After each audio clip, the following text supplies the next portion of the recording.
৪৫ বছর আগে ১৯৮১ সালের ৩০ মে ভোররাতে চট্টগ্রাম সার্কিট হাউসে তখনকার রাষ্ট্রপতি জিয়াউর রহমানকে নৃশংসভাবে হত্যা করেন একদল বিপথগামী সেনা কর্মকর্তা। বিএনপির প্রতিষ্ঠাতা জিয়াউর রহমান আগের দিন চট্টগ্রামে এসেছিলেন দলের স্থানীয় বিরোধ মেটাতে। এই হত্যার অন্যতম পরিকল্পনাকারী এবং সরাসরি অংশ নেওয়া তৎকালীন সেনা কর্মকর্তাদের মধ্যে মোজাফফর হোসেন ও ক্যাপ্টেন মোসলেউদ্দিন ছিলেন অন্যতম। অভিযোগ আছে, মোজাফফরই প্রথম জিয়াউর রহমানকে শনাক্ত করেন এবং তাকে লক্ষ্য করে সরাসরি গুলি চালান।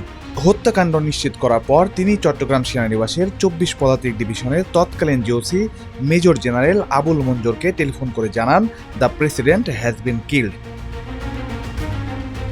হত্যাকাণ্ডের পর সেনাবাহিনীর অভিযানে নিয়ন্ত্রণে আসে পরিস্থিতি।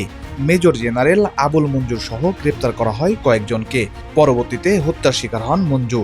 বিদ্রোহে জড়িত থাকার অভিযোগে সামরিক আদালতে করা হয় সেনা কর্মকর্তাদের বিচার। কার্যকর হয় ১৩ জন সেনা কর্মকর্তার ফাঁসি।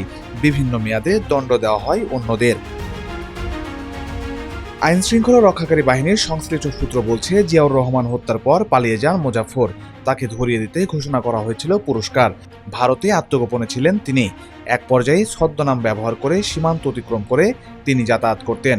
অবশেষে তাকে গ্রেপ্তার করল ঢাকা মহানগর পুলিশের গোয়েন্দা বিভাগ ডিবি।